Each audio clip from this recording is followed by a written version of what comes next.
Welcome back to Press Start Together, the podcast where we celebrate the stories, chaos, and community that makes gaming special. Last time we shared the games that made us. This week we're asking what makes a game truly belong to a genre. We'll also dive into the games that changed the conversation, debate when gaming's golden age really was, and ask if modern games have gotten too big for their own good. I'm Ed. I'm also known as the Altohollic. I'm here in this snow-covered tavern with some wonderful party members where the fire is warmed, the quests are optional, but the drinks are certainly not. So let's get ready to roll initiative and let's press start. So I'm going to pass it on over to our reindeer who's going to light our way, TessOnHoliday. Introduce yourself for us. Hi, my name's Tess. I have had so many tech issues today. And I don't think my stream can hear you, so that's so like Rudolph, I'm left out of all of the reindeer games.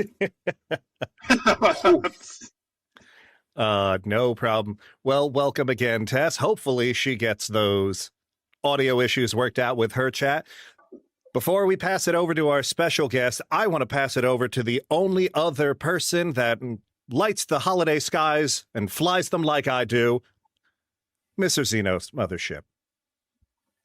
Xeno. Hello, everyone. I am Xeno, or Zeno, or Zenos, whatever you prefer, whatever tickles your fancy.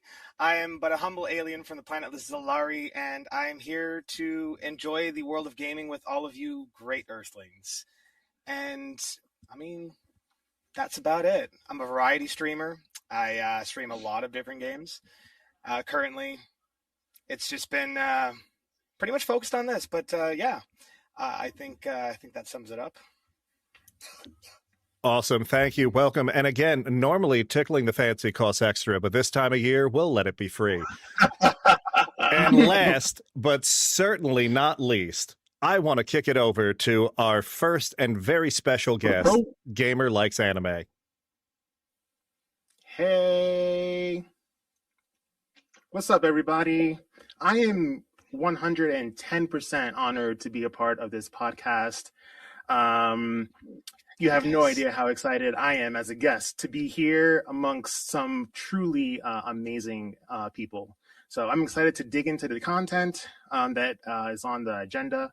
And in terms of me, yes, I'm normally a PNG tuber. I'm normally a Green Lantern, but not today. Today I am in the flesh. I figured people actually wanted to see me. But yes, I primarily stream 2D, 3D platformers, and turn-based RPGs is my thing. I just love everything retro. So yeah, that's pretty much me in a little nutshell. So a pleasure to be here, and thank you for having me. Awesome. And we are extremely happy to have you. No problem at all. So before we jump into our first topic, I want to do our inventory check. So what has everyone been playing since the last time that we got together? Gamer, I know you haven't been on the show before, but are you playing anything fun for the last couple of weeks or so? Yeah, I actually have been thoroughly enjoying Final Fantasy Tactics, the Evilise Chronicles. That has been an amazing journey so far. For one thing, I did have a couple of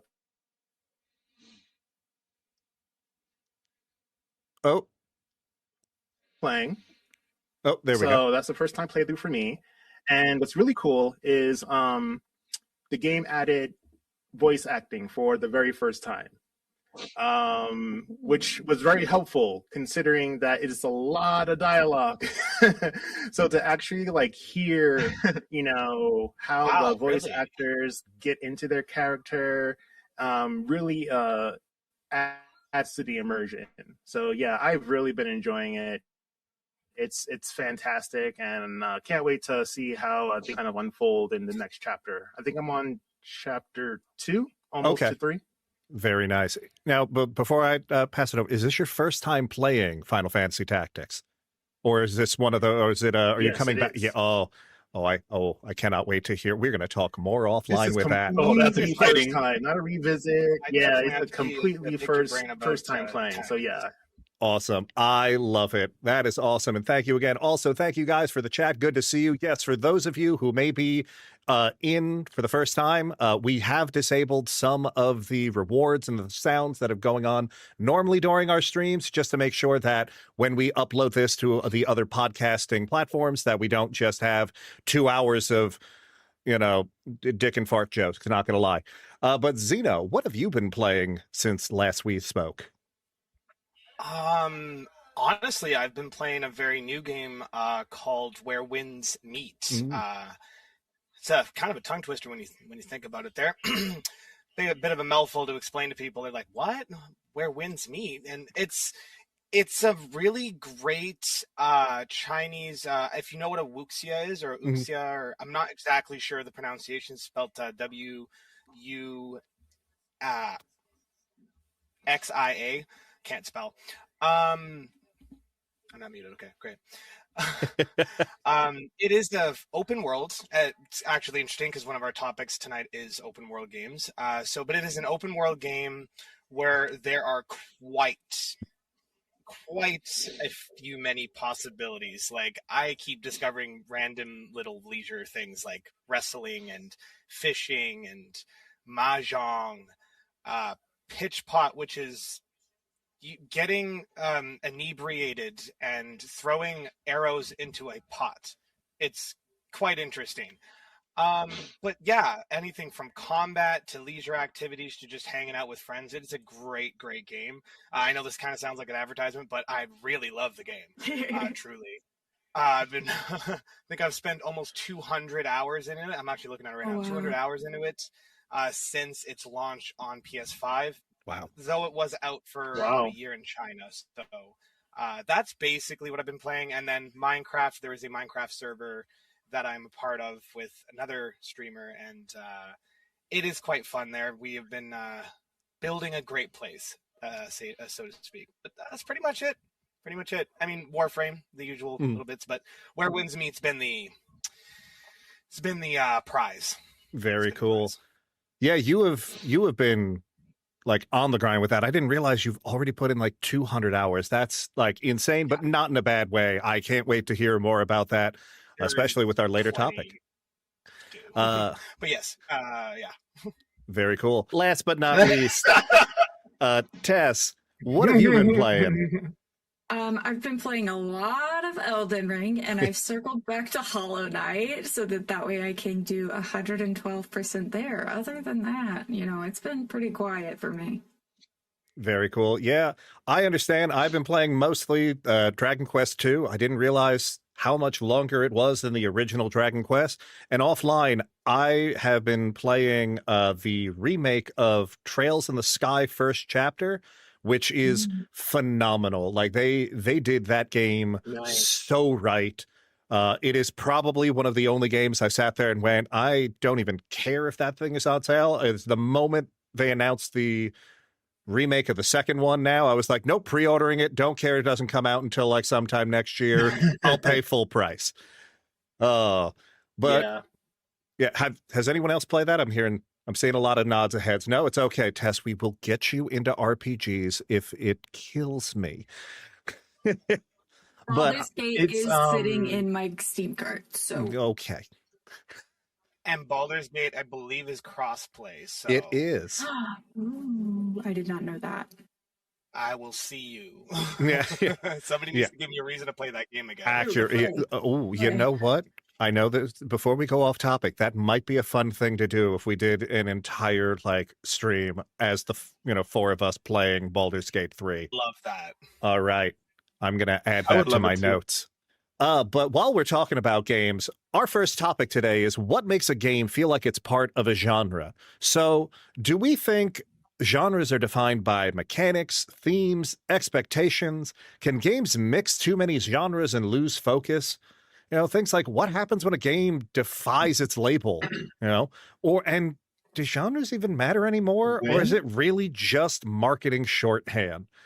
Gamer, I know that I am picking on you because you're our special guest, but well, I'm in charge, so I'm picking on you because you're our special guest. So I would love Oh, if you could kick us off in this topic. What do you feel makes a game feel like it's part of a genre? okay. Well, let's see. What makes a game feel like it's part of a genre? Well, historically, genres were defined by mechanics. So what the player does, such as shooting, jumping, racing. However, with modern gaming, it's kind of shifted towards player expectations. Like, for instance, Souls-like isn't about combat. It's about the expectation of specific environmental storytelling and a risk versus reward loop. So that's kind of like where I'm going with like mechanics versus themes. Sure. In terms of like the too many games genre trap, a game can absolutely mix too many. This often leads to what I would term mechanical dilution, for example, where a game tries to be like an RPG or a shooter and a farming sim all at once, but fails to make any of those systems deep or satisfying. The best Dave the Diver for because the genres talk to each other.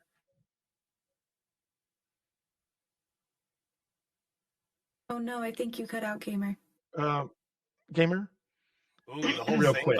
just They matter most for marketing and discovery. In a crowded market, tags like Metroidvania or roguelikes act as a shorthand contract with the player. However, the most creative games often thrive by blurring these lines until the genre name becomes secondary to the vibe. So I'm a huge Metroidvania fan, and that term is like loosely used. Like, you know, what is a Metroidvania? What makes it a Metroidvania? But I mean, going from like one place to the next through like, say, a door, if you're playing like an old school Metroid game, or say you're just like, you know, slicing and dicing through multiple enemies, a la whatchamacallit? Oh my gosh, it's on my tongue. Dead Cells comes to mind. So yeah, those are definitely games that are vastly different, but are still under the same kind of umbrella. So I'm hoping, Alto, that was to your satisfaction. Oh, yeah. Yeah, no, I will expect your dissertation in the mail tomorrow, but, you know, you have successfully defended your thesis. No. I will 100% like first priority mail. You will have that in the morning. You can read that with your cup of coffee. Yeah. No, I don't disagree, because that's one of the big reasons why I picked this topic, because I know that, and I'm so glad that you were on this one too for it, because you and I kind of run in the same circles when it comes to the games that we play.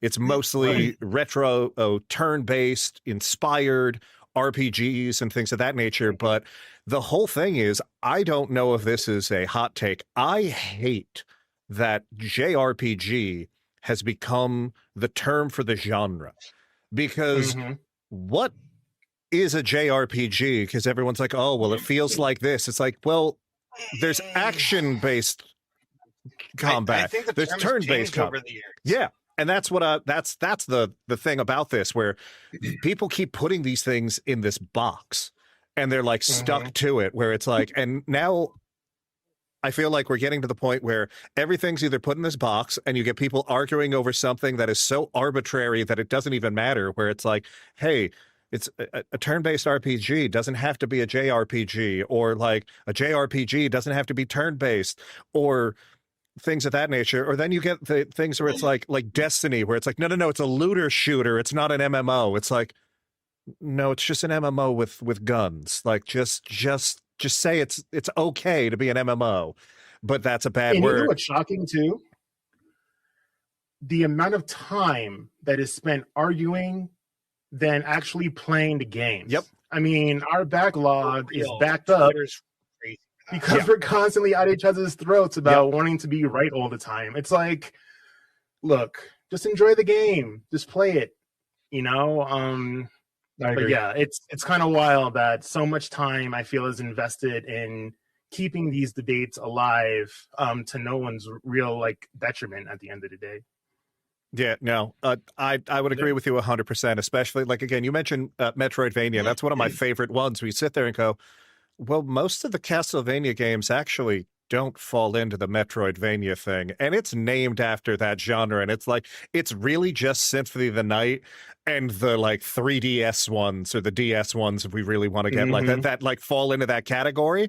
But it's like, heaven forbid we named it something else, where it's like, you know what? Who cares at the end of the day? Tess, I'm going to throw it up to you just because, well, you're in my peripheral vision and I can. And that's why you're the host. No, but so as the local cozy game enthusiast, cozy game has not a real smacked Yeah. on every game that is a farming sim. And it's like you can have a farming sim and it cannot be cozy, just like you can have like Silksong or Elden Ring, and those games can be cozy. So, you know, in that manner, I think that maybe we don't need the labels and they don't necessarily matter unless you're trying to do the marketing PR stunt. In which case, you know, the cozy creators have very chill, very laid back, very cutesy vibes typically. So like, do I play what most people would be considered cozy games? No. Do I think I am a cozy streamer? Sometimes, yes. Maybe not all the time, but you know, other than that, whenever I'm looking at games on Steam, do I typically type in what kind of game I'm looking for? Yeah. So I think that that's why a lot of companies go with it for a marketing standpoint, is because of the fact that that's how people know how to search for games on the different platforms. So, right. Yeah, no, I think that's a great point. The interesting thing too, though, is if I'm not mistaken, Steam allows users to input categories and like, for like what genres now, don't they? Like, I know the developers can put in their own thing, but I think Steam users, if enough of them tag it, it like adds it on there. So I think that's an interesting thing to bring up too, where it's like so many things where it's like, does it feel like this? Yeah, sure. Okay. Well, then we're just going to start calling it that. And, you know, where it's like, is Dave the Diver cozy? I mean, what is cozy? Like, that is a great point. Yeah. You know, it's fishing. Who doesn't love fishing and sushi and restaurant management and sim management? We'll go through all that later. But Zeno, I'm going to kick it on over to you. What do we think on this topic? So I think it really does go back to the basics of it. I mean, at least for me, it goes back to the basics of mechanics, right? So similar to what Tess said, where she's like, you do use tags sometimes to look for the type of game you're trying to find, like action RPG or something, because you know that they're going to be usually under those titles if the mechanics that you're aware of in these games tend to fall into those titles. But it really does go back to the whole mechanics, right? So I'll give an example. Tales is a classic tale JRPG. From my understanding, it was Japanese role-playing game. Yep. Correct? Yeah. I think we can all agree that was that's the idea for it. But I have recently more seen JRPG, like things that are absolutely nowhere near the actual Japanese culture nor market, but are being called JRPGs because they fall into the category of mechanics. Like, you can build an entire game that is skinned one way, but performs another. Like Genshin Impact, for example, is an animated game that has almost an identical MO to what Where Winds Meet is. But a lot of these things go back to these niches, right? A lot of those games were building off of the mechanics of something like Breath of the Wild, which you could consider that a Japanese RPG. Yeah. But realistically, in my opinion, I think that it falls down to the mechanics of it, right? Does it fit the criteria of a JRPG? But that's just one example. What was the other thing I was going to say there? Oh, and games that defy their nature, like something like baking or something. So games that defy their nature, like let's give an example. Call of Duty. Call of Duty is okay in the sense that it serves the purpose of what it's supposed to do for the corporate shareholders, the advertisement. They're advertising it as a high octane game, right? So what ends up happening a lot is that these high octane games start just throwing mechanics at you and throwing different things at you that are just from other games that are niches that don't really feel fully fleshed out. Like, say you put farming in a game that farming has no business being. You put what's a good example what they put in Call of Duty recently?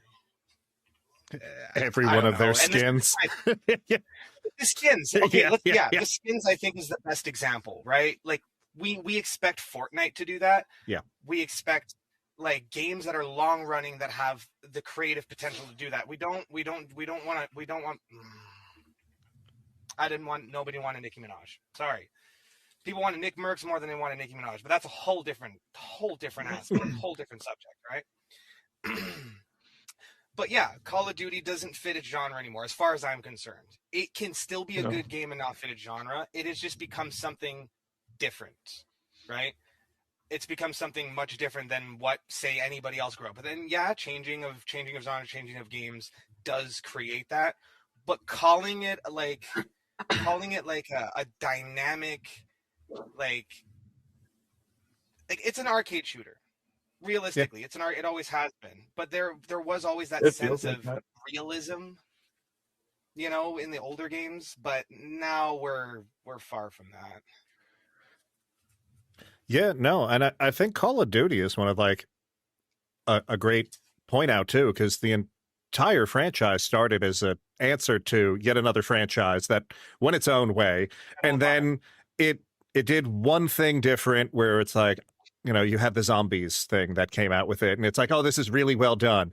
And then I feel like they've just tried to one up each other like every time they've done it, and it's like it would just be okay. Like, I'm not gonna lie, personally, I miss the single player campaigns for like Call of Duty. I had the most fun in those. Like the multiplayer, they're great for some people. I am not that target audience. I'm glad it exists for that target audience, but I feel like they're leaning now so much more heavily on that, where it's like we have so many of these where it's like, are you trying to be your own thing? Are you trying to copy somebody else? Are you the innovator? Are you not? I feel like that can be its own conversation in a it feels like anymore everything is trying to be open world exploration or battle royale. Yeah, I feel like this is not, unfortunately, not a new concept either, because again, this is not a fake beard, so we're just going to go into the reason that I might, like, many of you probably didn't start playing like online games at around the same time I did, but like when World of Warcraft was like one of the biggest things on the planet, every other MMO that came out 6 months to a year to 2 years to 5 years to doesn't matter, was the WoW killer. It didn't matter what the game was doing. It didn't matter if it was something completely different. That's what it was. It was like, this is what it had to be. And it was like, why don't you just do your own thing? And then maybe, just maybe, you could live in addition to it.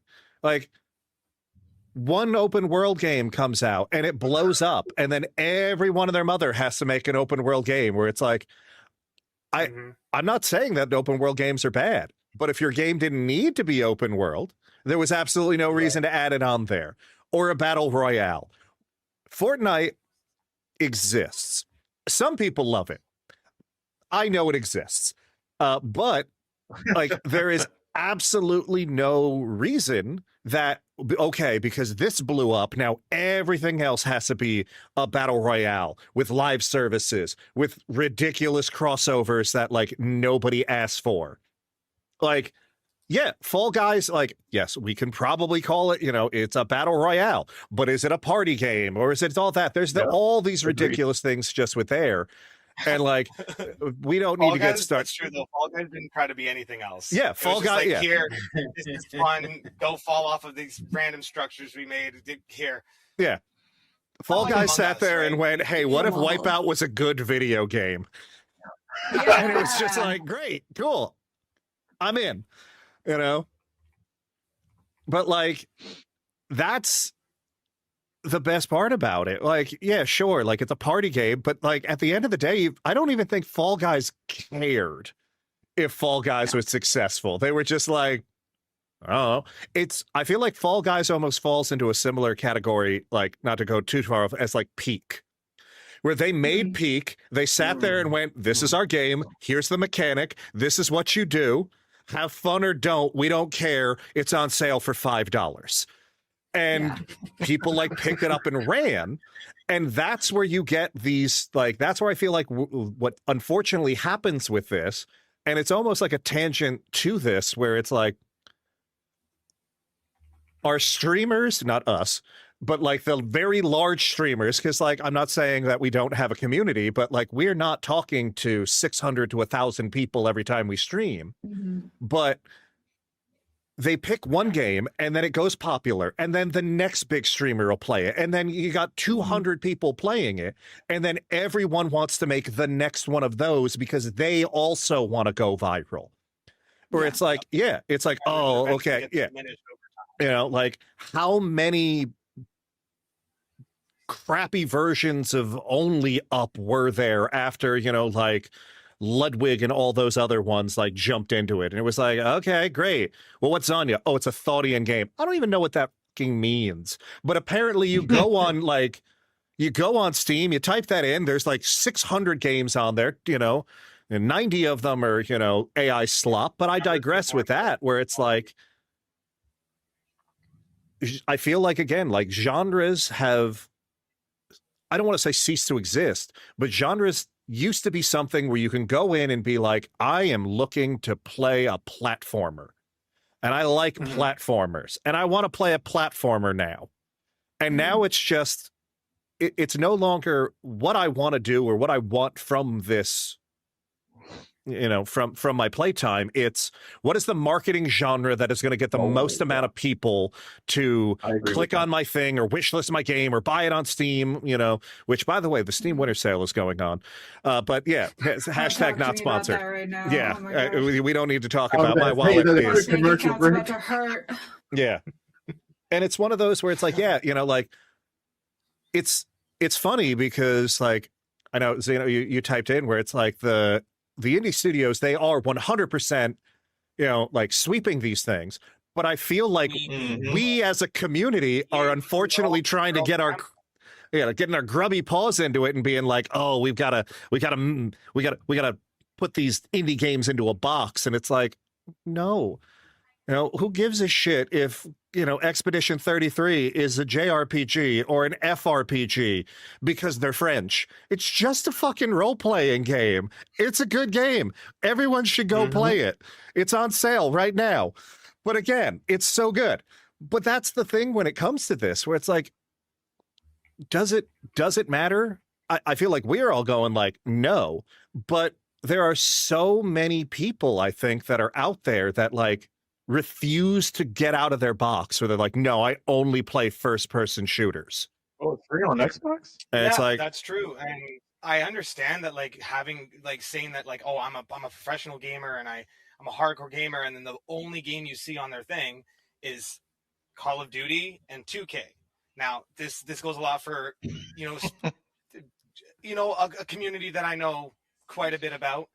And they tend to be the same people who are continually buying this stuff up every year and giving them more reason to continually sell this type of stuff and to continually create these trends that other companies were like, hey, I want to make a game that's artistically passionate, but I don't want to also lose out on the ability to jump on this wagon with the next person. So they'll tack on a battle pass, they'll tack on this. And that's the unfortunate affliction that most games have now. It's like, it can be an amazing game, and then they tack on a battle pass, and then some people are like, oh, I don't like it. Me, at this point, I've realized that I can't expect not to see one anymore, for cosmetics at least. But the moment you start telling me that I have to pay to win the game, I'm done. no, I don't disagree. And I think this might be something that we continue and table for our next month's discussion, because the loot boxes, the battle passes, those things, like I feel like that we can go down that rabbit hole in its topic of Excels, especially when it's like, as we all know, especially as Superprofessor said in there, like, companies exist to make money, but at the end of the day, how they make it and why, like, gaming has made more money now than it has in the last like almost 40 years. But I feel like this isn't going to be an interesting thing where it's like, do we talk about like, profit over, integrity or something along those lines? I'm tired. I'll come up with a better segment name on that for next month. But I feel like, though, this is a perfect segue into our next segment, which is the games that change the conversation, where games that not only like refined a genre or sparked new trends. The examples that we talked about one, which is Breath of the Wild, where that redefined exploration, it redefined freedom, it redefined, it took Western RPG elements and put it in a Japanese style action adventure focused game that had none of that beforehand, where it's like, yes, technically, if we want to get in there, Zelda has always had a little bit of faux open world, but it was a very linear game before that. There were no like quests you could take on, things of those. Yeah. You couldn't do the dungeons out of order. Yeah. And if you did, there would be a stop point where it's like, go back and get this thing. You tried. Yeah. But, literally. But I feel like there's a bunch of other ones and a couple others ones that I wanted to like bring up as bring up as examples. Like CB is right there with me. Dark Souls, where it's reshaped difficulty and design philosophy. Minecraft, blurring the line between like creativity and play, and like you can argue that Minecraft, technically, while it does have gaming elements, there's more people using it for a creative outlet than they are slaying the Ender Dragon. I think that's what you do in Minecraft, like Undertale and Fortnite. So it's like, what, do we think that these influences and things like that, are we seeing them there? Like, are we going to see these things fade over time? Are the games, was it love changing the boundaries? And do you guys have an example yourselves of what you think a game that specifically changed the conversation is? And I see you nodding a lot, Zeno, so I'm going to pick on you so that Gamer can go last this time. Alrighty. So yeah, I'm going to pick a specific genre that I think you guys probably won't end up mentioning. So, racing games. Now we've got a handful of studios, and you could say there probably somebody in the chat would say, oh no, there's like these 30 other racing games. But I'm talking about the ones that everybody talks about, the ones that everybody expects to be good. So you have your Forzas, you have your Need for Speeds, you have the Crew too. The Crew is now a part of this conversation, and that's the one I wanted to talk about. As much as I personally didn't like the non-linear driving in the first crew game, the second one redefined its own genre, and then the newest one, which is the Crew, what's it called? Crew 2 Electric Boogaloo? Motorsport. That. I'm so glad you know that joke. Oh, that's great. But so Need for Speed has been falling off for a while, in my personal opinion. Unbound didn't make the waves that I think they expected it to make because Criterion came back to the fray, like to the developing table, even though they probably should never have left. But when the Crew came out, it was like people were like, oh, this is great. It was one of the first racing games that had a full map, and when I mean full map, I mean kilometers, hundreds of kilometers. Like you're going from, I think the first game you can go from Detroit, and you can pretty much go all along the coastline there, from Detroit through Michigan and through other places, just along that little area between Canada and the border. So like the crew is like, it created the map size that people wanted to drive, like a driving game that has open world, right? That Need for Speed had. Need for Speed couldn't do this. Need for Speed still hasn't done this. They got close with Unbound with how big the map is, but it's still, in actual scale size, the size of maybe a town in the Crew. And then the Crew 2 just went even crazier with it, and they're like, here, have some boats, have some cars, and then they changed the linear driving. So essentially the only reason not to play those two games is because of their aesthetic purpose, because now one game has a completely what's a good word for this? A huge leap ahead, mechanical wise, than Need for Speed could actually do at the time. Because I mean, EA don't like to spend money on Need for Speed. Let's be honest. They don't want to spend money on that. They wanted car pack. But then you have games that don't care about whether or not those two arcadey style games are winning. Like we have Gran Turismo. Gran Turismo will always have that niche, but also old school because it's been out for ages, man, since before I was born. Actually, no, a little bit after I was born. Never the case. Nevertheless. The racing industry, the racing game industry, like actual street racing per se, is, in my opinion, kind of like dying off because of the fact that there aren't any genre-defining racing games anymore. I mean, the Crew is, and it does have its street aspect, but it still retains that Forza Horizon-like effect. Because once again, they hinged off the fact that Forza had a separate genre type for their street racing or their more JDM scene or whatnot, right? Whereas Need for Speed has kind of never really innovated outside of what we have now, which is NOS mechanics, which didn't work in Nitro and it didn't work this time, in my opinion. That's just me. And I played the hell out of that game. It's not like I didn't play it. I've always been a Need for Speed fan. Most Wanted and Carbon being my favorites, and obviously Underground and the originals on the arcade machines.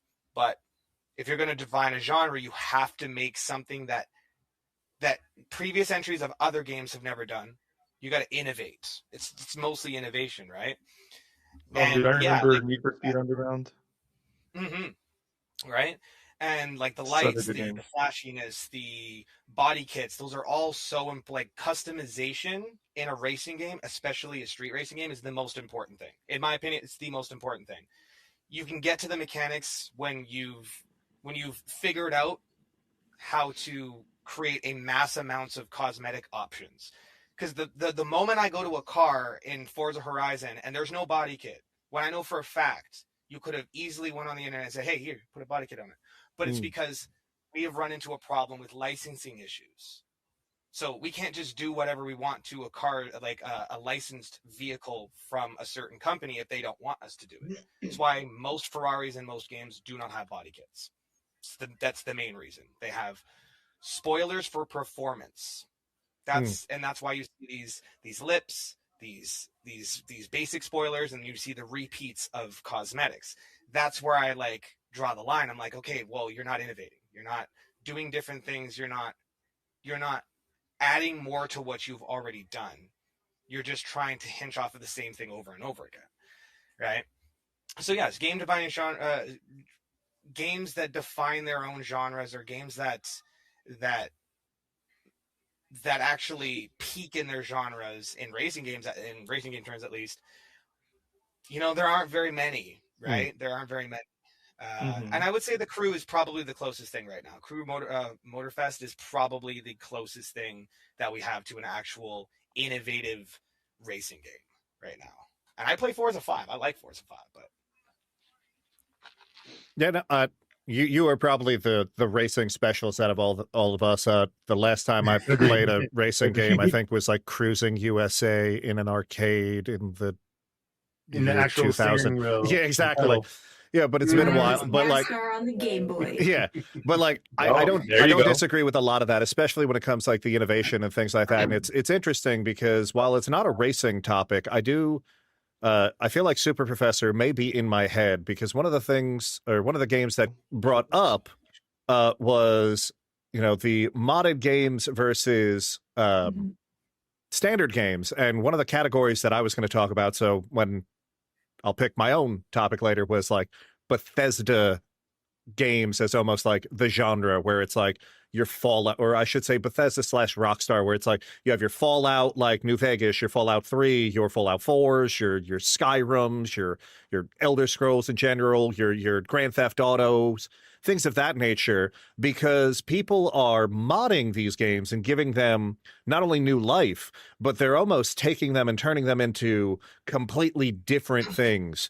One of the big ones that I want was Fallout 4. While depending on who you ask, it's either a good game, an okay game, or it's the worst game of all time.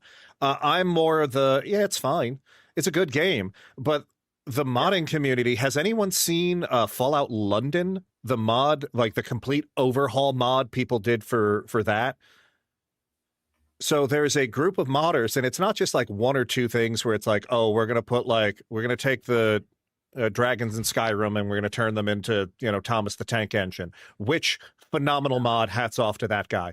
But they literally took they basically used Fallout 4 as an engine and redid everything. They modded everything over it. They created their own game in its own world, in its own universe. There is, from start to finish, if you didn't know that it was Fallout 4 under the hood and you had to own that game and then put this mod pack on top of it, I could probably convince most people here that this was like a release.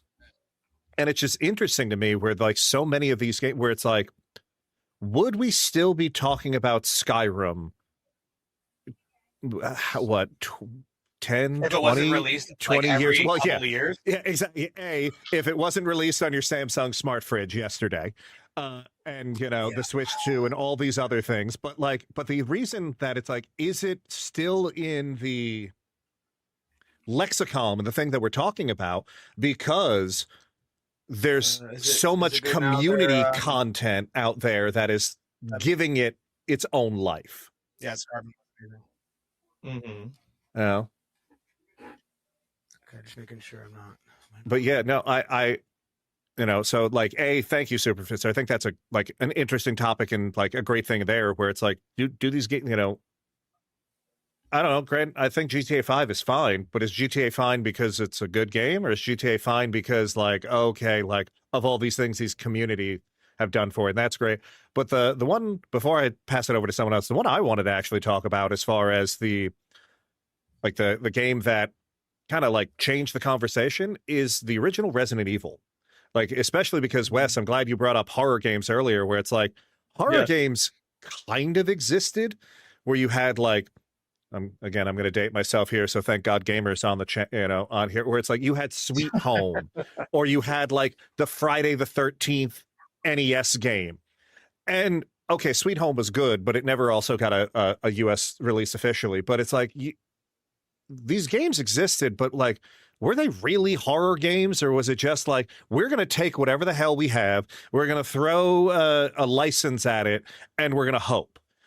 Where then you get Resident Evil, where it like comes in and it's like these tank controls and these like all of these things where it's like so many other games just sat there and they're like, oh, well, we're gonna take these aspects, and it really kind of, I don't want to say it made the horror genre, but that action horror genre like blew up because of it. You have your Resident Evils and people clamoring for like sequels. You've got your Dino Crisis. You've got your Parasite Eves. You have like, it spawns these things where it's like, without Resident Evil, I don't think you have Dead Cells. I don't think you have not Dead Cells, Dead Space.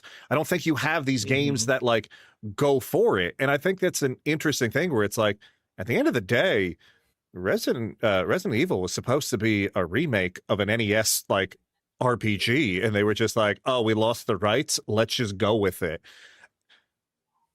But you know what, Gamer, I see you nodding a lot, and I said I'd let you go last, but I'm gonna keep my word. I'm ready. You ready? So CB mentioned it earlier, but Stardew Valley was a huge breakout in life sims.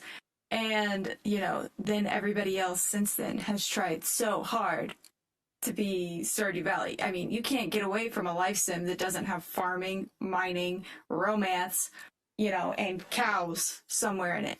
Mo. And I would say the only one that has even gotten close to competing with Stardew is Fields of Mistria.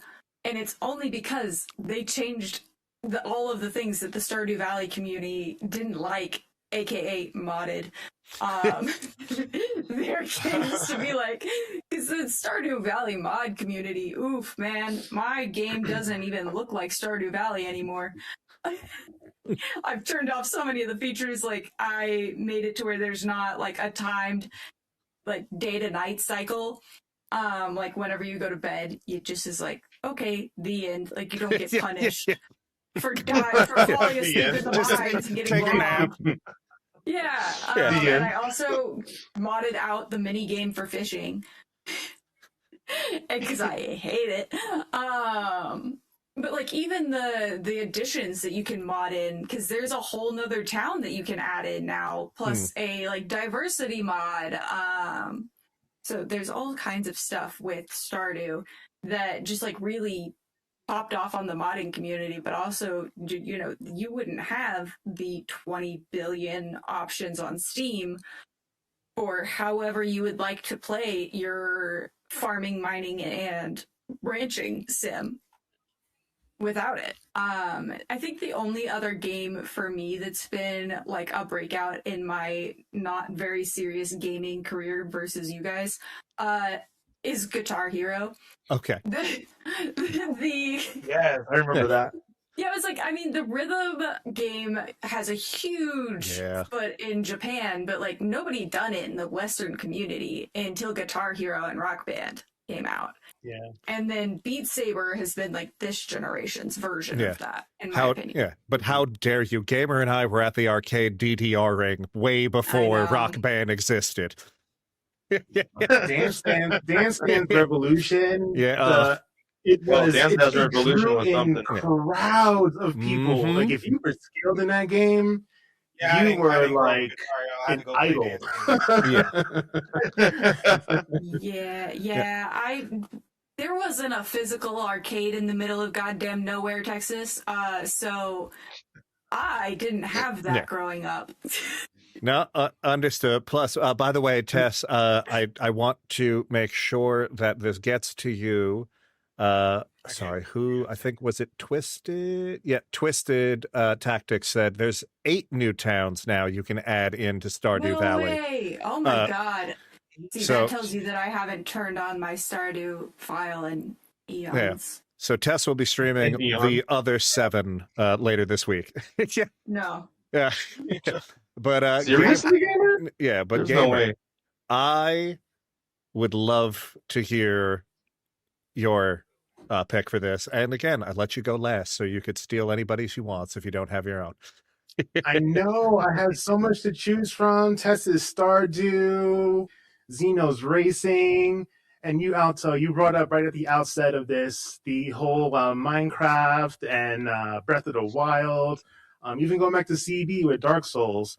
But I actually added something here that's completely different. And I'm going to mention Undertale. I believe that it challenged the ethics of gaming. It forced players to talk about the meta experience. Mm-hmm. Why do we kill enemies in RPGs just because they're there? Yeah. It was the very first time that I experienced a game where you can finish it and no violence can take place. Mm-hmm. And I want to see more of that because we see it all the time, whether we're playing it ourselves or not Undertale, so to speak, but when we're playing games, we like have to beat that enemy that's just sleeping. Like we have to stab it, you know, we have to like do something to it in order to feel like, yeah, I'm playing the game. I want my like, XP, damn it. Why couldn't I just make the decision to let why couldn't I like let the decision to just let this person sleep and I can just be on my way? I don't have to engage with every single enemy in the game. And that's like whether you're doing an adventure game like Lara Croft and Tomb Raider, or even Elden Ring or Dark Souls, or even like 2D platformers. Like you don't have to shoot everything in Mega Man. Like you really don't. You know, you don't have to kill that first Goomba, Mario. You know, you see that little. I only defend myself. Please attack me first.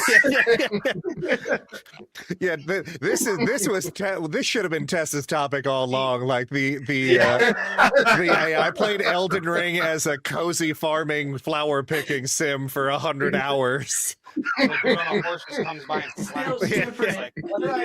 Yeah. But no, that is a great choice. Like Undertale, And so many games have tried to do what it does. And there's nowhere's near what they're like. The Binding with of like that Isaac's game. up there too with it. I Yeah. feel. Oh, I Yeah, love the Binding of Isaac. yeah. Oh my god, I love the Binding of Isaac. I feel like it's somewhere up there with their Yeah, and that's the big thing where it's like what, especially because like with, I don't think they've technically ever said specifically with Undertale either, which of the endings is like, I don't want to say canon because it's not really a canonical style game or anything like that, but like which one of the like routes, you know, is it the regular route? Is it the murder everything route? Or is it the pacifist route? And it's like the fact that they thought about all three, yet alone had the options. No, that is a great choice. And I ironically have it in my notes as Undertale challenge traditional storytelling, but I just completely glossed over it. I'm so glad you picked it up. Did we just become best friends, Gamer? And if so, you could have top one. I'm gonna plug my favorite anime from this season. It's called Let's Play, and it is on the game of Let's Play is like a play on Undertale. Okay. Last episode too. So. No, yeah. Should we check that out on? Go watch Let's Play. No, should we check that out on Crunchyroll? Who does not give you your watch hours? Yeah, correct. Got it. Sorry about that. But no, that was awesome, and I would love to jump into our third topic because I feel like this is a wonderful way to jump into it, which is the golden age of gaming, and when was it really?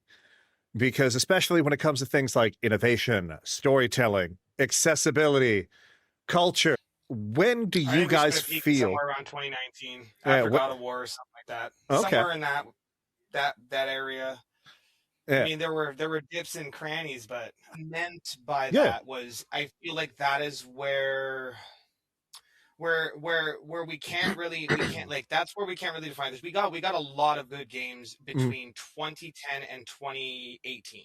Okay. Like, we can't say that God of War wasn't absolutely insane for what it went from its earlier previous titles. It like the fact that they were able to remake the games, redo a bunch of stuff, and make an entire new generation experience an older like something that was early 2000s, which I would consider, if I was to consider like what Wes was saying, where my golden age is, early 2000s. So between probably N64 to no later than PS2, maybe Xbox original, maybe like I'll really want to say early 360, very early 360. But it's and then there's also another thing. Tactics said pretty much when they stopped gobbling or when they started gobbling up studios. So the moment they started gobbling up studios, was it Twister or was it CB Hunt that said, oh, CB, when there were hundreds of production studios making games before they all began gobbling each other up.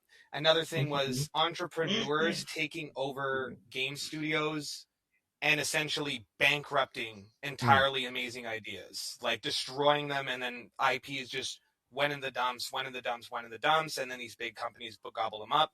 Wait till where we are right now, and then start remaking these games again to regain that sort of nostalgia, I guess you could say.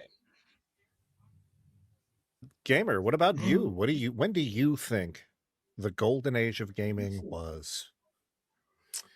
The golden age of gaming, at least for me personally, was the Super Nintendo era. I feel when we went from the 8-bit limitations on the original NES, or if you were even playing like a Sega system, you only had like 2 buttons, right? And then all of a sudden, Super Nintendo comes out and adds 2 more buttons, and for the first time, shoulder buttons. And what it did was it introduced this whole new dynamic of Mario can now have additional moves. You know, Star Fox was, polygons became like a huge thing. Like, wow, like look how amazing these graphics are. Pixel art exploded. Things looked a whole lot better than they did from the 8-bit system. We can take Chrono Trigger, for instance. Chrono Trigger, in my opinion, is like peak. It Yeah. introduced so many new concepts to the genre. Again, I had no idea what a JRPG was. It wasn't terminology that was used back then. Mhm. It was just a freaking RPG. Yeah. It was a role-playing game where you were able to, for the first time, after you finished, New Game Plus? What? Are you telling me there's like more than one ending to this game? Yeah, and they Please call stopped that doing Nintendo that. hotline. Help me out.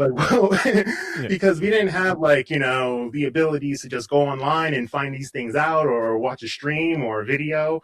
But yeah, and it was a very non-linear experience too. Like you and your choices had consequences. Yeah. It was just amazing. Other examples of that was also like Final Fantasy VI. That proved that a game could handle a massive ensemble of characters. I mean, we're talking like, I want to say there were 16 available characters that you can come across and play as.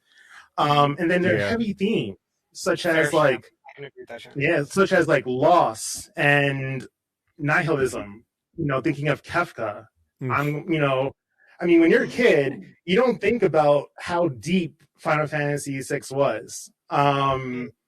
You know, you can just take a quick scene, and I'm not trying to do any spoilers here, but there's a scene where like Kafka takes out this entire town, this entire kingdom by poisoning the water. And as a result of that, not only did like everyone die, but one of the characters that you play as loses his family. And it's like, I'm playing a game here. Like this is supposed to be. This is supposed to be something fun. Like 10 seconds ago, they were talking about the green-haired girl has magic. You know, and so I feel like that era of gaming really hit you emotionally. The games that were developed like just took themes to a whole nother realm. Yeah. I think I may have one other point here if you just give me time. I wrote this stuff down. The other one is Mega Man X was another golden moment in gaming. The opening stage in Mega Man is considered, in my opinion, a masterpiece or a master class in the invisible tutorial. It never gives you text boxes to tell you what to do. Instead, it just places you in situations where you have to learn how to wall jump or learn to dash to survive. It was just little innovative things like that really took gaming to a whole new level of immersion, I guess you can kind of say. So yeah, those are my few examples of the golden age. The Super Nintendo is always going to be my favorite system of all time. It doesn't matter when PlayStation 6, PlayStation 7 comes out. Like, I don't know how these companies can make games look better, but that doesn't matter to me. I'm always going to have a retro heart. Super Nintendo is always going to be my jam. I mean, I have I got like this book right here. Oh, love that. Whoa. And That's nice. I mean, this podcast would go on forever. If I get going on Super Nintendo, other things that I have, but nevertheless, that's my take on the golden age. So no, I appreciate it. Love that. And that is a wonderful time period. Like the Super Nintendo will always hold a place in my heart. So I am right there with you with those sentiments. But Tess, I see you smiling. What's your golden age? My golden age is the Nintendo DS. There has never been any more joy in my heart than playing Nintendogs. I still need a revival of that game for the Switch. My poor Nintendogs are dead and gone and dusty now, but man, I love that. Yeah. Nintendogs was so good. Nintendogs, wow, that's a throwback. That's a throwback. But I also, as I mentioned earlier, Guitar Hero on the Nintendo DS. Because I wasn't allowed to have like a console connected to the TV. Okay. So I only was allowed handhelds. Um, and so I had a Nintendo DS. It was red, and I loved it. And that was my golden age of gaming. And so, now that Nintendo is doing their whole like backlog basically on the Switch, I'm like getting to experience all of the games you guys have talked about for the first time. Nice. Yeah, no, Nice. that's there. And that is a wonderful segue into, I don't want to say my cop-out answer, because it's not a cop-out. I thought long and hard about this, and I wrote down so many different time frame where I was sitting there, I was like, oh, the SNES is the perfect era because it's the one where it introduced and it changed so many things and it goes to 16-bit. And then I wrote down where I was like, no, it's the PlayStation 1. And then I changed a lot of things. And then what it made me realize is I actually think we are currently living in the golden age of gaming because of the things for like the accessibility and the what's the word I'm looking for, like the access that we have when it comes to these things, where it's like I can go on Steam and there are ports of games that came out on the Game Boy or the Game Boy Color, or I can get we can talk about emulation and what some people think about that. If you own the ROM, it's your or if you own the physical thing, you can make the ROM. It's perfectly legal, at least in the United States, and I believe Canada as well, but don't quote me on that. Hashtag not a lawyer anymore. But it's one of those things where it's we can go back and basically doing something later. have access, like you said, like Nintendo Switch Online. As much as I may give Nintendo shit for a lot of their services, the fact that for as little as what isn't it like $25 a year, like for one tier, and like $50 for like the one that gets you like the highest thing. Everything. Yeah. Where you sit there and you're like, hey, here's access to basically our greatest hits in our backlog, which is great. Like I can a lot of the games that are in my like Steam library, where it's like I have a gigantic Steam library. It's sickening.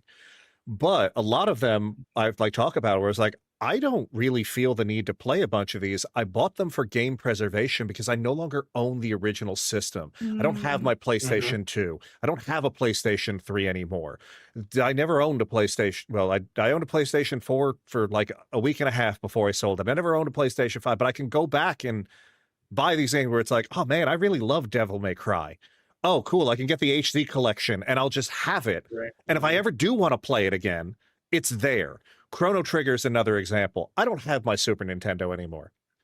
And even if I did, the to get it hooked up to my television would be so much more difficult. And I'm sure I can't there anymore. Yeah. I'm sure I could find my copy of Chrono Trigger in one of the boxes of the 30-something moves that I made in, so many years. I could just buy it on Steam. And the fact that it's like I can do these things and we could sit there and like we could talk about these things. Like I'm playing a new version of Dragon Quest 1 and 2 right now. Like these are games that came out in like 83 to 86. And they're brand new, and like new audiences, people like I'm getting people like I post like shorts or like I see people like looking on there and they're like, oh, what are you playing? Where do I get that? Like, how do I get that? And it's like the new generations are able to experience these things now because of what we have. Now, don't get me wrong. There's a lot of things that are completely shit about the current state of gaming. But I still think because of all of the other things, especially like, again, I know I mentioned accessibility and, and I don't mean just access to things, but as I get older, unfortunately, my condition gets worse and I don't have the reflexes. I don't have the movement. I don't have the, ability to do things that I did when I was, even 5 years ago, yet alone when I was a child. So like having controllers built for people who they never were, where it's like, if you go back, like, don't get me wrong, I love the shape and the look and the nostalgia factor, the N6, not the N64. No one should hold the N64 controller. That thing is an abomination made for, people on Xenos' home planet. But like it's the SNES controller. Like it's a wonderful thing to look at. That thing isn't. It's slightly more comfortable to hold than the regular controller, like the original NES controller. But it's not a comfortable controller to hold for long periods of time. But I know, Gamer, you're another handheld gamer like I am when it comes to handheld PC gaming. Like my Steam Deck, I love my Steam Deck, but it wasn't 100% comfortable. But there are literal 3D prints. There are things that I can go there. And I mean, just the handheld gaming in general, like Tess is talking, like she mentioned the DS, and, I think somebody else mentioned like a Game Boy and things of that nature, where it's like handheld gaming used to be, you need compromises. And it needs to be painful, where it's like, I could play the exact same thing I am currently playing on my several, $100 monitor with my $1,000 plus gaming computer. And I can literally take that with me. Well, not in my pocket because I don't wear Jenko jeans, but I could take it with me, like at least in a bag. And it's just amazing. Like, if you had told me that, where it's like, no, I'm sorry, this is handheld gaming to my generation. There's absolutely no way I'm going to sit there and be like, oh yeah, I'm going to play Elden Ring on my Game Boy. Like, no, but I could sit there and be like, oh yeah, I want to boot up Elden Ring. I'll just put it on my Steam Deck, and it's like, boom, it's fine. And I love that. So thank you all for this. Does anyone have anything else they want to add before we jump in?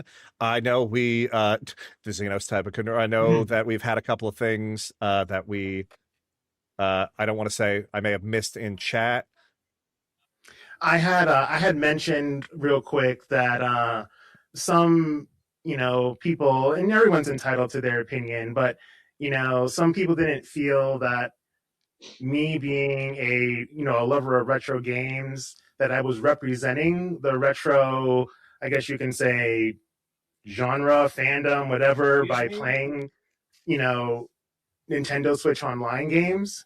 Because I should be playing those games on original hardware and streaming them, just like there are very popular streamers who are using original hardware to play those retro games. Thus, they are more retro than me. So it's like, oh, okay. I'm sorry. I feel like that's personal preference at that point, man. Like, you can't just call something not retro. It's like saying, like, it doesn't, like, it walks like a duck, it talks like a duck, it's a Wolverine.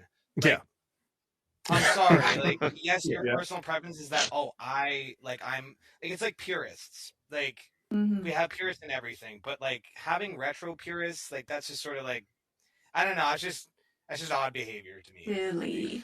Quality of life changes with remastered versions or ports of games don't change the spirit of that game. Exactly. Much like Halo is getting remastered, Halo 1 is getting remastered, but we're also getting it on the PS1, or sorry, the PlayStation 5. But they're adding sprinting, and I have heard a couple of more mechanics, and purists are freaking out, and they're like, oh my god, it's not the same game without sprinting. And I'm like, oh god, then buy the other one. I know, it's so it's a ripoff.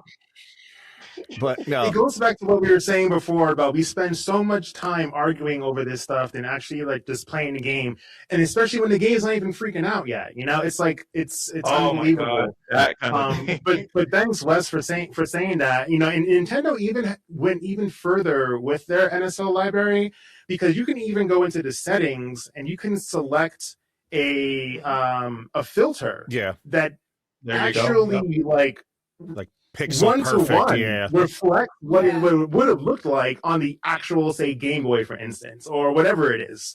And I really feeling adding that additional touch is just something that even Nintendo was looking out for those who wanted to really feel that, like, wow, I'm actually playing this the way I used to play it. And it's, so... Yeah, no. I'm still going to do my Throwback Thursdays, and I'm still going to use NSO, and so... There you go. Don't care. Yeah, no. And it's less points of failure, and I mean, I know Gamer, you and I are of the Twitch Retro Creator Club. In the club itself, they can't even get a consensus on what retro is. So the fact that people are sitting there going like, no, you're not really a retro gamer if you're not playing it on the original hardware. Gamer, the next time somebody says that to you, I want you to repeat this phrase, that opinions are like, oh, hold on, it didn't work. Opinions are like assholes. Everyone has one. They all stink except for mine.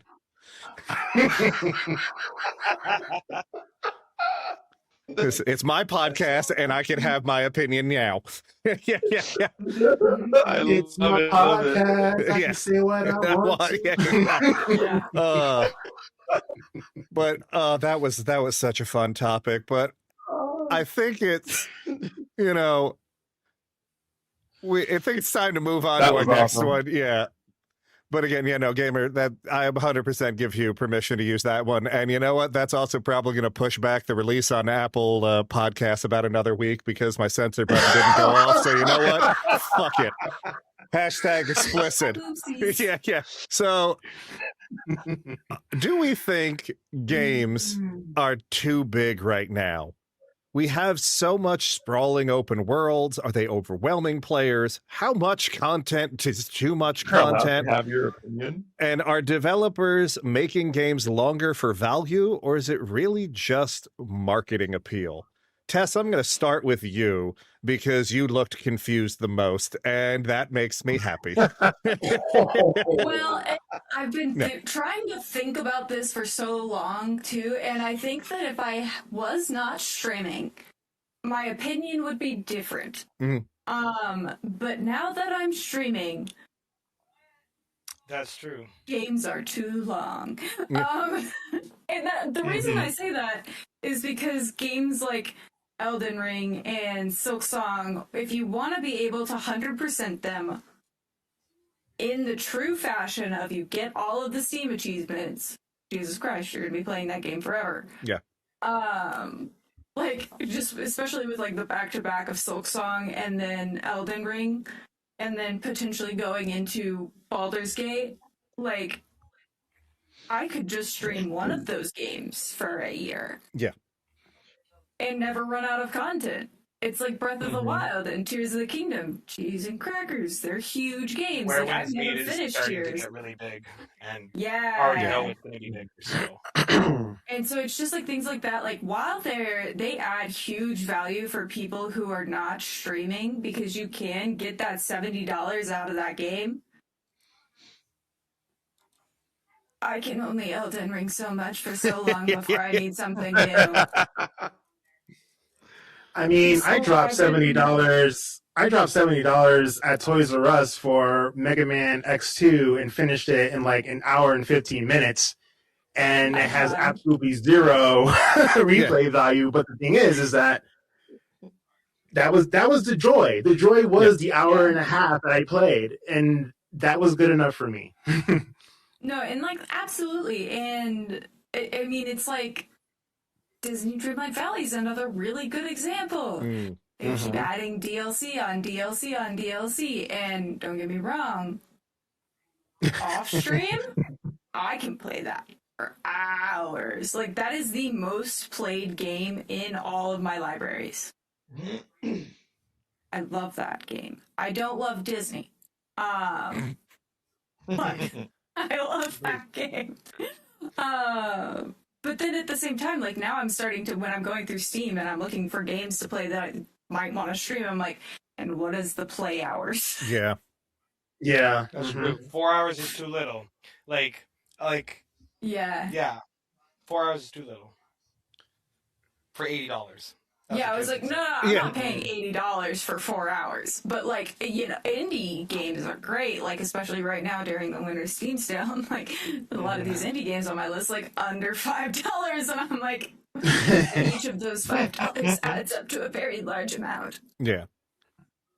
No, I think that's a great point. Like, I'm not going to lie. I didn't even think about, like, the streaming aspect of it because, again, I love, as you guys can probably tell, like, I love the Dragon Quest series. And, like, going through it, like, yeah, like, if I add up the hours of, like, Dragon Quest, like, 1, 2, and 3, like, yeah, we're probably talking, like, 30, maybe 45 hours if I add all 3 games together. And then while you were talking about like your most played game, I looked up my last playthrough of Dragon Quest XI, and I have 175 hours in that game. Woo. Oh yeah, I did everything, and I love it. But that's the whole thing. I was like 175 hours. I stream like 2 days a week for like at best 4 hours. I'd be streaming Dragon Quest XI the rest of my life. Yeah. and that's like, and I think that's like, again, that's a really interesting like point to like bring up too, where it's like, I kind of prefer like, again, I'm like RPG action adventure. Like those are the games that I normally play. Like that's my bread and butter. And I feel like 40 hours is like the nice middle ground where I'm like 40. If I get 40 hours, I'm happy. If it goes over it, as long as the gameplay is good, maybe it's like because of like things I want to do, I'm fine with it. If it's under it and it still has a great story, I'm fine with it. But if a $60 game gives me $40 of gameplay, I'm happy. But it's got to be good gameplay, obviously. But like that's the whole thing where it's like I feel like a lot of these things are just like not even just like putting them out there for like streamers' sake, but they're padding the content and they don't even have a reason why. Like I am also like I've never streamed it. I'm a big Assassin's Creed fan. I love the Assassin's Creed games. I played all of them. Generally 34, 40 hours. Yeah, for the majority of them. Exactly. But then there's Assassin's Creed Shadow. And I think Assassin's Creed Shadow is a fine game, but they're trying too much and there's too much shit to do in it. Valhalla and there's had also that problem. things where it's like, I have zero desire for a non-DLC. Like, why the hell is there Attack on Titan things in my Assassin's Creed game? Like, do not get me wrong. I have never sat there and went, Assassin's Creed needs to be historically accurate.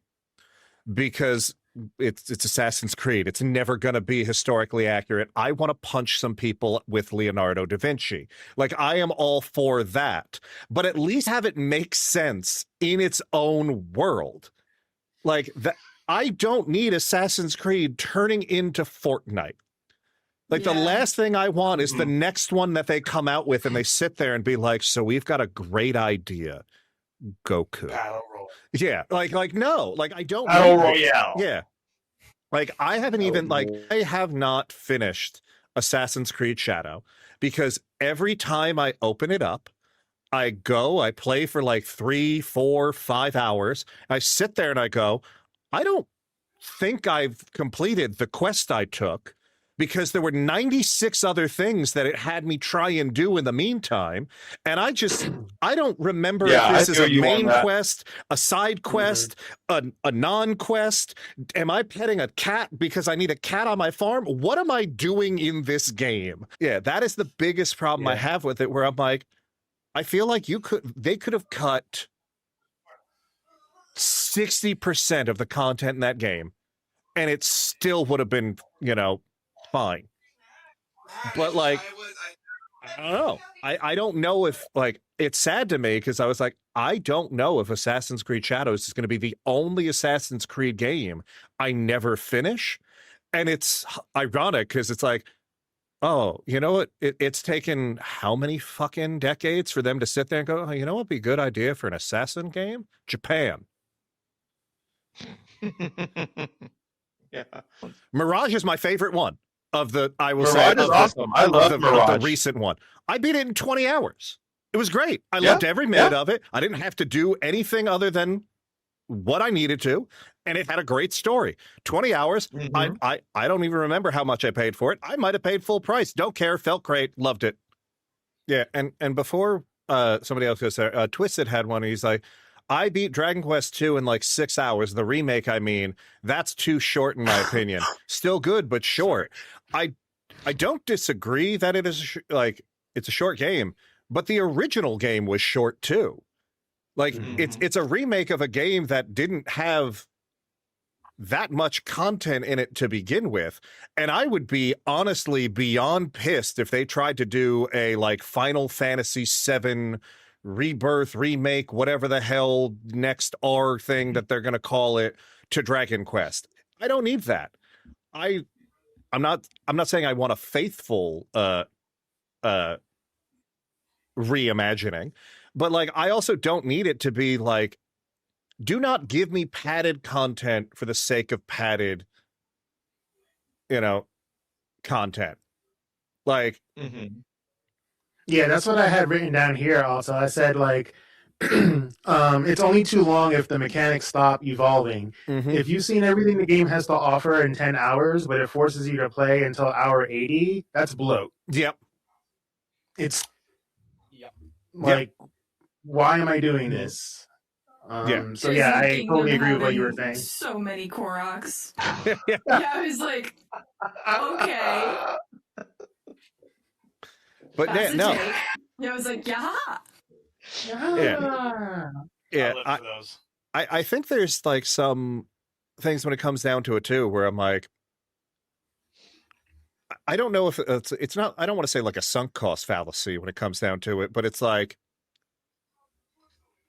Twisted brings up too, where it's like Metroid Prime 4, it's 13 hours. For the cost of Metroid Prime 4, even if it's a really good 13 hours, I don't know if it is worth, because it's a $70 game on Switch too, $60 for original Switch currently, if I'm not mistaken. Like, I haven't played it yet, and I'm not saying that it's not good, but I feel like $60 would not be worth it to me for like 13 out, like at 18 to 20, you know what? Maybe, as long as it wasn't 18 to 20 because you padded it out. If it was only 13 hours and it's a great 13 hours, cool. Sell me the game for $50. But don't then make me also pay for the DLC. That's 30 minutes of content. Yeah, no. True. Very true. And like I get that. And there's a bunch of things where it's like I don't even need things to be like indie game pricing. Like not everything can be like Silk Song pricing. Like I get it. Like they really did it. Yeah. They did. They did. Mm-hmm. But like and everything. Yeah, like I also like, as like, again, and I know DLC free. Yeah, like and again, like I was just talking about when it comes to like free DLC, it's on like sale right now. Yeah, I don't remember how much Expedition 33 was when I bought it. I want to say it was like $40 on Steam, and I bought it like when it came out. I don't think they launched with a discount.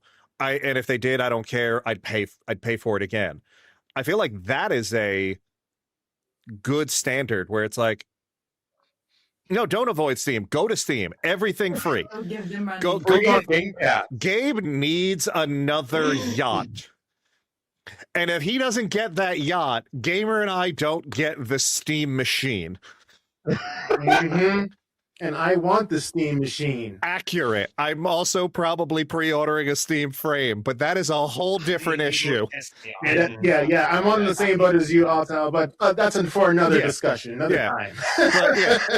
But like, and I think we've like all talked about this, where it's like, I would rather have a great 20-hour gem than one game trying to be a 200-hour masterpiece. True. Breath of the Wild's a W because it became a, hey, you see that mountain way in the distance? That's not just like background. Yeah. That's actually a place that you will eventually get to and climb. And that's what made Breath of the Wild so freaking special as an open world game. And it's worth every single penny. Yes. And then when Tears of the Kingdom dropped, it was just like, not only am I seeing the mountain, but there's stuff up there in the sky I can go to now, and there's stuff below the earth. What? Yeah. And I think a big one of them. Tears of the Kingdom was a freaking Big Mac. Yeah. But yeah, You can ascend, but no more climbing. yeah, but I think that's an interesting take too, where I'm like, I don't think anyone would disagree that like Breath of the Wild, Tears of the Kingdom, worth the $60. Like, however long it 100%. takes you, because you could speed run that game and get it done in, yeah, like Twisted is saying, first playthrough 3.5 hours, second playthrough 300 plus hours. Like, and I get that, but it's like I also like don't think, it's very rare that I attribute like cost. I don't want to say cost to value, because cost and value, but like I don't want to attribute time to value. Like, I don't know. Has anyone here played Doom: The Dark Ages? If you haven't, it's on. Me. Yeah. I did. If you haven't, it's on sale on Steam right now for the Steam Winter Sale. But I bought that when it first came out. It was a $70 game. I beat the game in 11 hours. And I fucking love Doom: The Dark Ages. It is a phenomenal game. It is. Do I think it's worth $70? Depends on how much you like Doom and those style of games. I think it would be an easier recommend at $60, but I had no issues, and I don't regret paying the $70. I don't regret for everybody. Oh my god! Yeah, I don't regret the $70, but what I do regret is the fact that I now feel that $70 can be worth, like, I don't want to say worth it, but acceptable when it comes to what games should cost. And that is a slippery slope I don't want to go down with this. Because if I can be okay with a less than 20-hour $70 game, who am I to say that somebody like, well, it's only $50 and I got 100 hours out of it. Why isn't that worth it? Mm-hmm. Yeah. Yeah. Zeno, you've been a little quiet on here. You've got any thing you'd like to add, if you don't mind me asking, my friend? Oh, yes. What was the original question? Are games too big now? Yeah.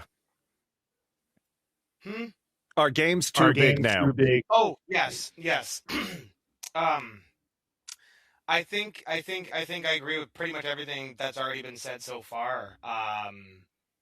I'll just cite a few examples of different levels of, like, short but sweet but great and replayability. Like, let me give an example of what I used to do when I was younger. This is back to the Golden Age topic: handheld gaming and like older Pokemon games. For some reason, as a kid, I found myself replaying these same games over and over again, and like actually being like, hey, I want to redo this again, or I want to redo it this way, or I want to redo it this way. I think that's also a little bit of a part of replayability for shorter games, and maybe replayability for medium-sized games, like citing Tales again. I don't know why I love citing Tales, but it's a great example, because it kind of they've tried to innovate over the years and try to appeal to their audience in a different way. Sometimes it works. Sometimes I think they miss the mark a bit. But something like Arise, the newest entry, it took me roughly 90 hours and that was with me actually playing it on hard mode from the beginning. Yeah. I was with boosts. Sorry. That was. I forget that people choose to do that. Yeah. Yeah. I sometimes do that, depending on, like, Tales games, especially if they're mechanically sound ones like Arises. You end up with a lot of a reason to do it. Yeah. Especially since they give you incentive. They're like, hey, you're gonna get like a 1.5 increase boost on grade and these other currency items, but like essentially there is no need to do it. You can still play the game on normal, and it can be a 40-50 hour game. Easy. Less grinding. You can change the difficulty to allow less grinding. There are little collectibles and stuff that you could easily derive 200 hours out of a Tales game, especially the newer ones, like even Exilia. I'd even go as far as saying Exilia had an insanely good system, because it was one of the first actually non-overworld systems that they had, in fact. Meaning that you were actually traveling from city to city, not exiting the city onto an overworld map and then running around. So they innovated over time, right, to create, longer games. But then I'll go back as far as 2003 with Symphonia. Symphonia, you could replay the game because there was an entire dungeon with an entire underlying mystery storyline. So you would have had to already played the game to know what was going on in the dungeon anyway. So replaying the game again with upgrades and it was this thing called a grade shop, and this grade shop would allow you to take the currency, the battle grade system, and the points that you earned over the entire course of the game, and you could farm it in certain ways, but that's not the point. So you could take those systems and you could essentially create a brand new experience for the original game. Again, you know what I mean? Tackle a problem differently. Maybe go for a boss you couldn't beat on the first run because you couldn't figure out how to level hard enough or couldn't figure out how to get a certain system. There were systems that made builds for characters, much playing off of the older Final Fantasy systems with jobs and stuff. So I think length, like Gamer said, length has to have innovation. If I'm doing the same exact thing over and over and over again, and I'm not saying the same exact thing, but it's if I can mechanically change the way I've played the game the second time I play the game, if there is a given reason for it, such as a bonus dungeon, such as what's it called? Such as a bonus dungeon, or even DLC content that says, hey, listen, you should probably play the game first and then do it, like Arise's new one. You could technically start it halfway through, but it doesn't narratively make sense. But then again, it's is it worth the price tag? Arise was sitting at about, the same price as most games. You guys in the US is about $60. For us, it's about $80 to $100. Like with tax and everything, I'm paying about $90 for a $99 game. So when I say that tales or games of that caliber who have replayability mechanics, are they worth their price tag? Absolutely. But there's also the games that are like MMOs that are just grinding or intentionally grinding, and some people like the grinds. Like Wes, I wouldn't say maybe you enjoyed getting all the Koroks, but you did it because you wanted 100% it. That was what you wanted to do. There are a group of people. There's a big group of people in the gaming community who just really want to complete. They want to complete. They want to feel accomplished at the end. And completion is bragging right. Yeah, it's bragging rights, but it's also there you basically. Sometimes they'll give you a shiny trophy or a cool weapon that nobody else can get. Here's your sticker, rights. Friend. Yeah, here's a golden piece of doo-doo, which I am definitely happy to brag about. I'm just kidding. And yeah, RPGs tend to be a very big place where either you're wasting a lot of time, or you've got enough story and innovation to actually continue the game going. Zestiria, as another example, you had a fusion system. It really started to get on. At least for me, it started to drag on and on and on and on and on. And especially since they were like, no, let's just make it hard like Dark Souls for some reason and give you these abyss dungeons that you could take characters singularly in the game too, right? But there was no incentive to do it outside of here. You can get this funny cosmetic for the character, but you're going to have to go through this insanely hard regimen. When the game isn't, mind you, the game is not designed to be played with one character. Yeah. You have to synergize the whole team. So it was like you're throwing things in, you're designing a game that's not going to be replayed. I don't want to do that again. Yeah. I don't want to do that again. Whereas in Symphonia, there was a boss named Abyssion that you could go fight, or you could go to this book in the second playthrough, and there was an entire dungeon with 100 floors with multiple new enemies that you had never seen before, and then a 3-pronged battle with 3 of the other main antagonists.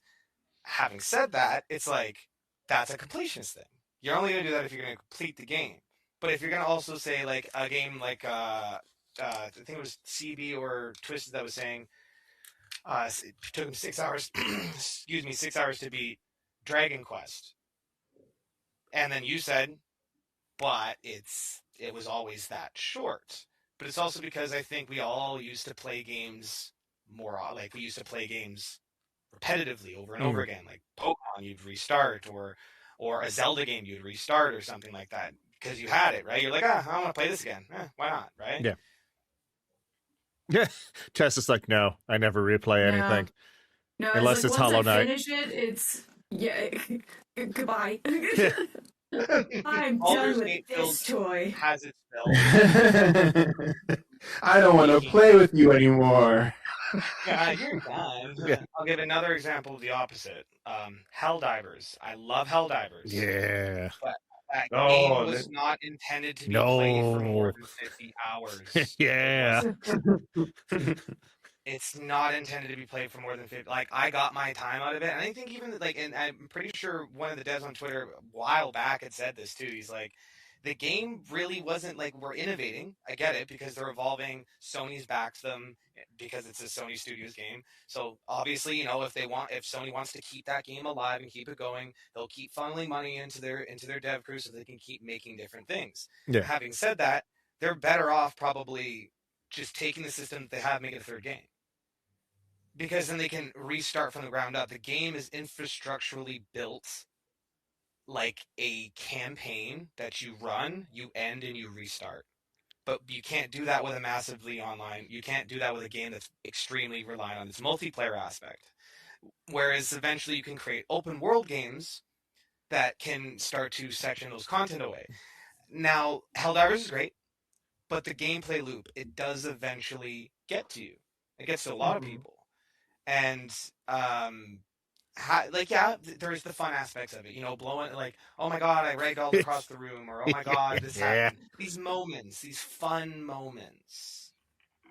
But these fun moments don't create that, I need to come back on this game tomorrow. I need to sit here for the next 6 to 8 hours grinding for something. Having said that, they are innovating. They are bringing more weapon attachments. They're bringing armor attachments. They're bringing armor stats and stuff, like new things to innovate the gameplay, make it harder with reason, not just difficulty spike, nerf difficulty spike, which is what they've honestly had to do, considering that people were expecting content, and they're like, we were only expecting to do cosmetics, and now the cosmetics are tied with the gameplay. Now you have a pay to win system, unfortunately, whether players like it or not. Yeah, that's interesting. That's something I'm gonna, I think we might have to look into for a topic next month in general to expand on it, because that's really the only example I can think of right now. But that's also because I am late tired. That where the community turn something into like a live service like MMO, where it's like the developer sat there, it's like, this is the game, it's supposed to have an end, like it's supposed to have an ending, and everyone else is like, no, you can't do that. Where it's like, you're too good to end, and it's like, no, things should have endings. But you know what, so like I'm gonna make a note of that. Before we go on to our closing segment, does anyone have any final things that they would like to say about this topic? That's all from me. No? All right. Yeah. No problem. So our closing topic, for those of you who have not joined us before, or gamer, those of you who have never been on the show before, we do a critical hit and or a critical miss. So a critical hit is something great that happened this month in gaming, and a critical miss is something disappointing or frustrating.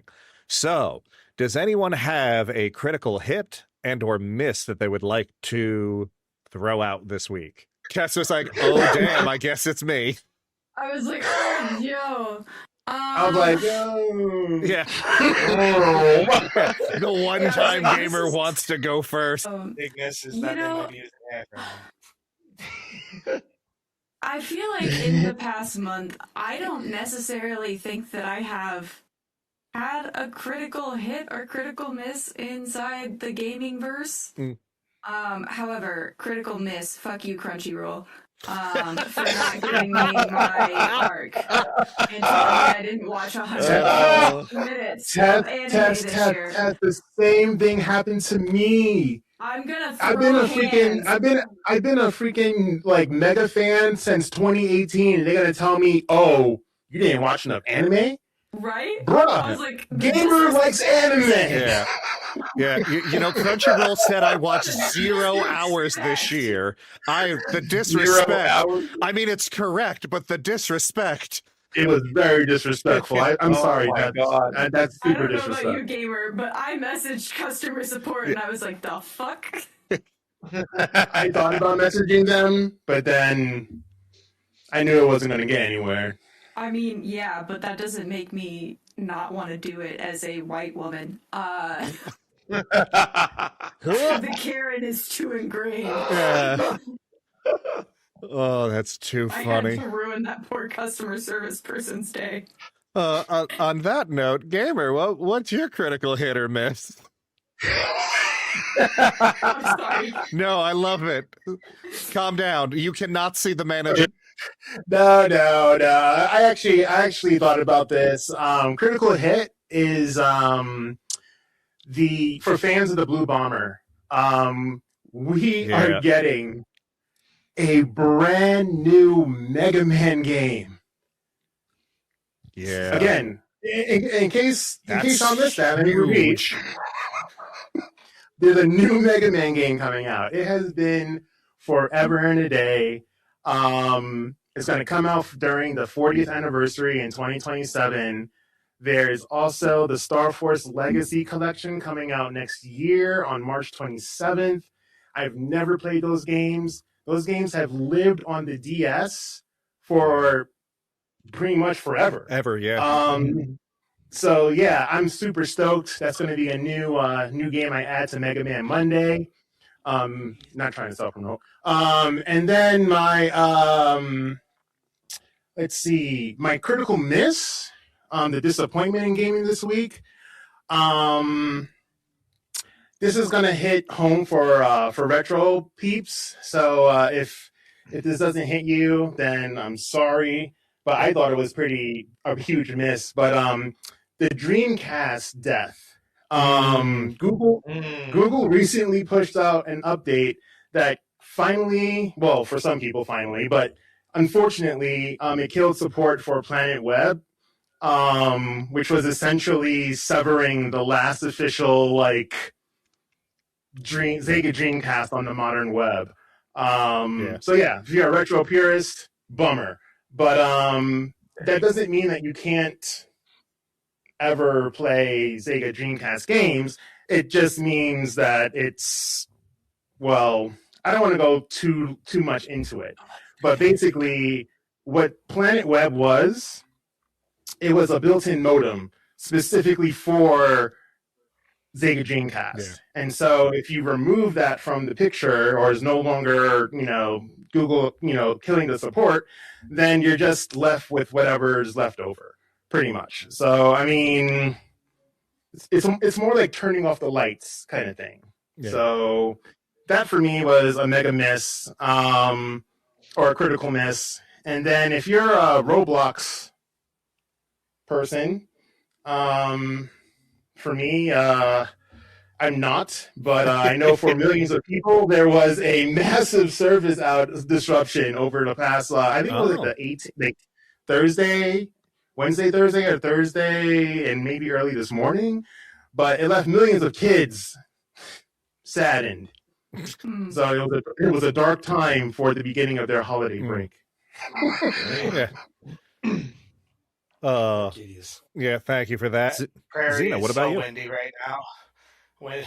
You know what? I'm gonna go with what Prairie is just saying right now. The weather has been so bad. I was going to say, is that a hit or a miss? Because that sounds wonderful. But then again, I'm also in fur, and it's 60 degrees in New Jersey today. Yay, I hate it. Sorry, go ahead, Zena. It's also balmy 19 degrees here. My window is screaming. In the mountains of Colorado, our high temperature was close to 70 degrees. Yeah. Jeez. Global warming. Yay. Yay. We're in a blizzard. Oh, wait, you're getting the snow. I'm just getting all the wind right now, so it's gonna come to us right soon, Prairie. I'm telling you right now. Oh, wait. Oh. I'm in Hawaii. No, Yeah. the snow hasn't come yet, but it is so windy. Like it is Oh. like Yeah, wow. the wind's been pretty intense here, and I want to say that was the reason for my outage last night. But Lucky Galaxy. I'm glad today I've made it so far through. Yay. But my critical hit for this week, what would it be? I feel like I agree with Wes. It's been all the well, I mean, I guess last week. This week I haven't really done very much. I've been sort of resting because my back has been killing. But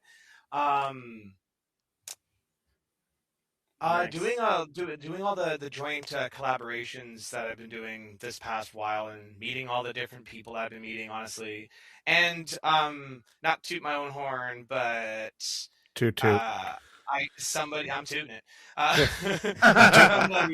Somebody gave me a lovely, or made something lovely for me on my stream. So big shout out to Miss Wolf for the music. Nice. It's gonna, I love it's that. gonna look, it's gonna be nice. It's gonna be every you know those intro songs. Mhm. Oh my god, I can't even speak right now. I need more coffee. Intro songs, but great. It puts a big smile on my face when I hear the song, because it's just, the lyrics are just perfect. Oh, Perfect. that is awesome. Very much. Is it about being beamed into the mothership? It's about being ADHD and being it's I couldn't have said any of it better myself. That's the best part. It's like one of the lines is had to look away because I saw something shiny or something like that. Love that. And it's dubstep too, so like it's super like Nice. awkward. I cannot I wait. love it. I cannot wait to hear it. Yeah, for me, I think the critical hit is honestly just going to be like so many, if not all of the things announced at the Game Awards recently. Like so many, like Gamer said, like so many old franchises coming back. Yes. I am incredibly excited about the new Star Wars. What is it? Fate of the Old Republic. Like that looks incredible. You know, like the Divinity being announced. Like there's so many. Oh yeah, that was so good. Like great games coming. So if you're not buying things on Steam today, we understand. You're waiting for what's coming out for all those other announced things. Yeah. Ooh. I'm so sorry. I just How remembered dare my you critical know? hit. Yes, go for it. My wonderful, wonderful partner, Heike, got me a key light for Christmas. And Yay! So you can actually see me, guys, because my ring light caught on fire. Ooh. Yeah. A couple weeks ago, so we have the light. Yay! Yeah. I remember the ring light fiasco. No, there's no need to apologize because honestly, yeah, let's get a shout out for High Key. But when it comes to critical misses, I mean, I guess it's gaming adjacent. I don't know how many of you follow when it comes to like the hardware side, or like I should say the technology hardware side of things. But it's like DDR5 memory prices are skyrocketing, and it's harder. Like the supply of these things are going down, especially because of Crucial. They are exiting the fabrication and making these things, which means that we went from I had no idea. they are I should say they are no longer making it for the consumer market. They are exiting the consumer market. They are only going like enterprise, further beyond. No, they're going further in. Yeah, they're going only basically what they said is we are selling out of what we have. We are not making any more for the commercial market. We're going enterprise only. And a lot of that, unfortunately, has to do with the generative AI bubble. And we could talk about that for another like 30 minutes. But please, for the love of God, no, let's not. But it's just a shame because like DDR, like these memories are, hello, Panda, is just going through the roof. There are companies that are no longer selling it to individuals anymore. You're going to have to like buy full systems.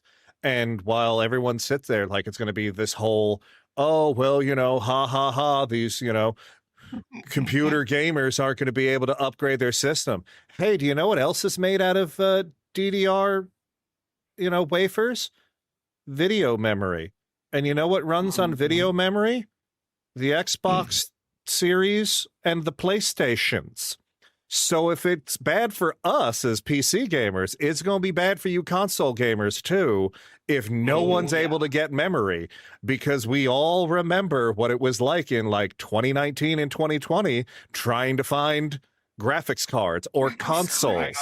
It's gonna be it's one console. It's I feel like the next generation, if this doesn't get, I don't want to say sorted out, but like this next generation in the next couple of months to years could get really rough. But as far as your other comment, which I think is an interesting one that we should potentially close out with, when it comes to PC master race versus console versus stream, I think streaming games will be the future. You pay for the service just like we do now for movies and shows.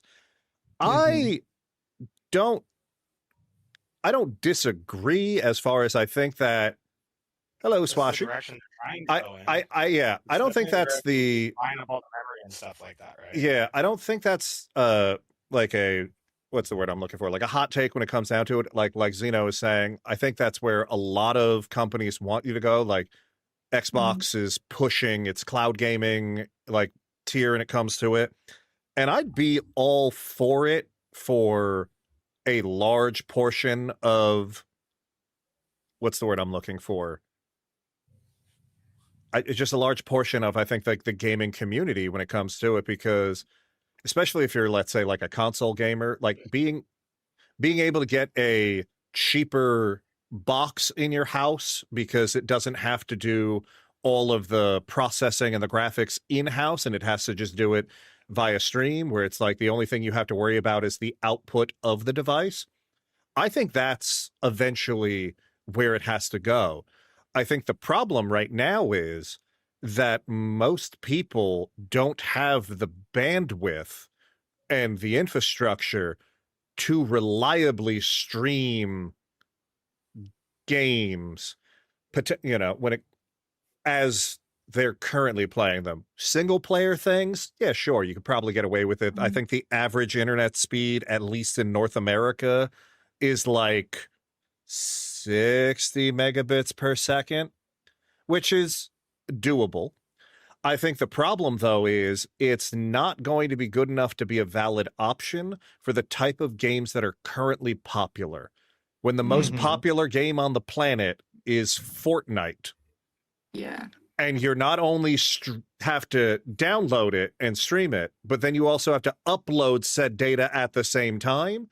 I think that's when you're going to start getting the problem where you're going to sit there and be like, this is a pixelated mess. Yeah. I think the other problem is most people, when it comes to streaming, when it like movies and TV shows, I don't think they realize that most people don't even pay for the 4K tier because they don't know what they don't know what those graphics look like. But for some reason, games, people tend to like hyper fixate on it needing to be the best fidelity, and it's like, brother man, you're watching like 720p on your 4K TV. Nobody cares. Yeah, fidelity versus performance even works. Exactly. So. But I think that was, you know, I appreciate that. I think that's a very good topic. And yeah, I also agree that Korea's and Japan are way ahead of us on that note. They're way ahead of us on a lot of notes. Hello, trains. But I digress. You know, before we end, I just want to thank you guys in the chat for hanging out with us, because this has been a wonderful second episode. So whether your favorite genre is action, farming, or something that doesn't even have a name yet, remember, there is no wrong way to play. Thank you for joining us. You can find me at the Altohollic, LLIC, because somebody took the correct spelling, on all major social media platforms. And by that, I mean Twitch, Instagram, and Threads, because I don't do the other ones. Yeah. You know, Tess, where can people find you? People can find me at TessOnHoliday, and that's all major social media programs except for X, because fuck, never mind. There goes her Elon scholarship. I know that. That's right. Yeah. Zeno, where can we find you? You can find me at XenosMothership on Twitch, and you can find me at Xenos Cantina on Instagram, Threads, and TikTok. Awesome. And if you haven't dropped us a follow yet, we will beam you up. Yeah, Totally forgot to add that in. No, it's all good. Nice. I like that. And last but not least, our very special guest tonight, Gamerlikesanime. Where can people find you, my friend? Thank you. Thank you for having me, everyone. It was an absolute blast. It was a pleasure. You can find me, Gamerlikesanime, everywhere. I locked that down. Right? Yeah. Defunct X, TikTok, YouTube, Blue Sky, Crunchyroll. Like, I got it locked everywhere. So if you just Google Gamerlikesanime, bam, I'm everywhere. So yeah, hope to catch y'all. If ever in the future you need another guest for something else, I'd be more than honored to join y'all again. But again, thank you for having me. Oh, 100%. Thank you again for being here. We will definitely be inviting you back. Remember, everyone, save often and always press start together.